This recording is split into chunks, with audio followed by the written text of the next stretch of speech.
ஓட்டு திரும்பி போடுங்க சொல்லி ஓட்டு போடுவோம். அதில் நிறைய ஜெயிச்சிடும். எனக்கு வந்து 2 பேருக்குமே ஜெயிச்ச மாதிரி தான் கொடுக்குன்னு சொல்லி 1000, இவனுக்கு 1500, மொத்தமா அது பரிசு 1000 தான். ஆனா இருந்தாலும் நல்லா பண்ணீங்க அப்படின்றதுக்காக உனக்கு 1500, இவனுக்கு 1500.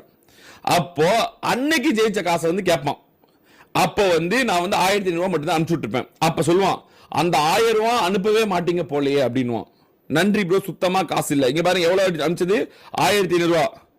இதுல என்ன போட்டிருக்கு, இந்த பொட்டை ஏமாத்தம் தெரியுதா, ஐஜல் மிஷின் போட்டிருக்கானா, ஐஜல் மிஷின் போட்டிருக்கானா, ஐஜல் மிஷினோட காசு. ஏன்னா அதெல்லாம் ரிமார்க் போட்டு தான் அனுப்புவேன் எப்பவுமே. நான் கொஞ்சம் எப்பவுமே கொஞ்சம் உஷாரம் வச்சுக்கோங்களேன். இப்போ இங்க பாருங்க,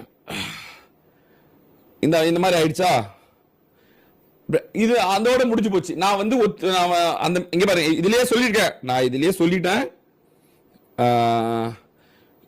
அவன் காமிச்சதுக்கு அந்த 1000 அனுப்பவே இல்லை, அது நீ ஃபெயில்டு.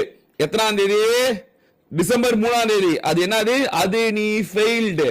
கண்ணு தெரியுதா ப்ரோ, அது நீ ஃபெயில்டு, அது நீ ஃபெயில்டு, அது நீ ஃபெயில்டுடா லவுடு, அது நீ ஃபெயில்டு. சீட் பண்ணி காசு வாங்காத, ஃபெயில்டு ஃபெயில்டு ஃபெயில்டு ஃபெயில்டு அப்படின்னு சொல்லிட்டேன்.